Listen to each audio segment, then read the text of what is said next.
I want to know from each one of you, what was that moment that made you feel like, no, this is not enough, I have to do something? So actually that moment starts at the one of the darkest times in my life. I had a very prestigious fellowship that essentially bankrolled my lab with a lot of funding. And I was up for renewal, and they said, okay, so I had an exam, and they said, what do you want to do for the next 5 years? As well, I want to measure the activity of every neuron in the brain. And that didn't go so well. Right after that, I get invited to a meeting in England to brainstorm about the future of neuroscience. And there's a group of people coming from neuroscience and from different fields, and we all have some time, 5 minutes, to say what we think we should do. And I said the same thing. I think we should actually record the activity of every neuron in the brain, and so we can actually understand how it works. And I was crucified. Many of my colleagues said, oh, this is impossible. You cannot do it. Even if you could do it, it could cost too much money. And even if you had the money, you wouldn't know what to do with the data. So it didn't go that well, but there were 2 or 3 other people that said, this is it. This is what we should be doing. And one of them was actually a person that was a pioneer in the Human Genome Project. So after that debate, instead of getting bogged down, I was energized, and I found there was a few people that were thinking like me. And we decided, you know what? We're going to write this up as a proposal, and we're going to send it to the White House. Wow. And we did that.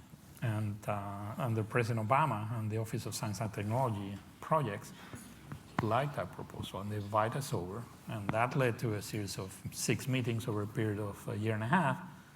And eventually, President Obama endorsed our proposal, and it turned into the Brain Initiative. Sharmeen, it sounds a little similar, huh? Well, good Pakistani girls study economics. Right. So I went to college and I studied economics. I was writing for newspapers because I'd been doing that since I was 14 years old in Pakistan. And when I came to the US, I was doing that. But then when 9/11 happened, I began to think about the articles I was writing and whether they were resonating with people and whether I needed to do something more visual. And so one day I literally typed online visual journalism, and the word documentary popped up. And so I binge watched as many as I could, and then I decided I was going to be a documentary filmmaker. And so armed with a degree in economics, I went back home to Pakistan in December 2001, and I began to interview a number of Afghan refugee children that had come to Pakistan because of the bombing that had started in Afghanistan. And I thought about the fact that people were talking about the war in Afghanistan, but no one was talking about the youngest victims of the war. And so I took some photographs and recorded some testimonies, and I went back to the US, and I wrote to about 80 organizations. Any organization that did news or documentaries had a letter from me as a 21-year-old that I wanted to go off and make this film. I wrote up this thing, everything I learned kind of by watching and looking online, and I sent it to these 80 organizations, and some were very polite.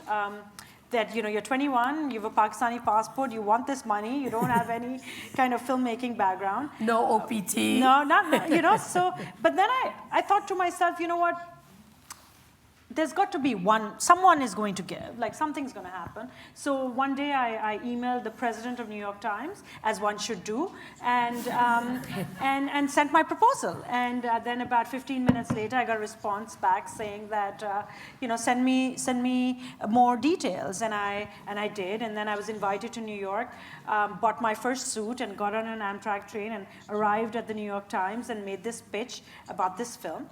And I walked away with the promise of training and funding for my first film, and that's how my career in filmmaking began. Pastor Nicolas, I know that you were very well known as a major pastor. What was it that actually made you think this is not enough, we have to do something?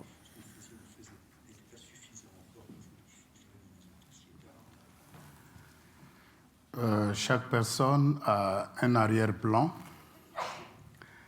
Et j'ai été jeune, et depuis ma jeunesse, j'ai commencé déjà à pratiquer le leadership, sans savoir que ça pouvait être une particularité ou bien une spécialité de ma vie.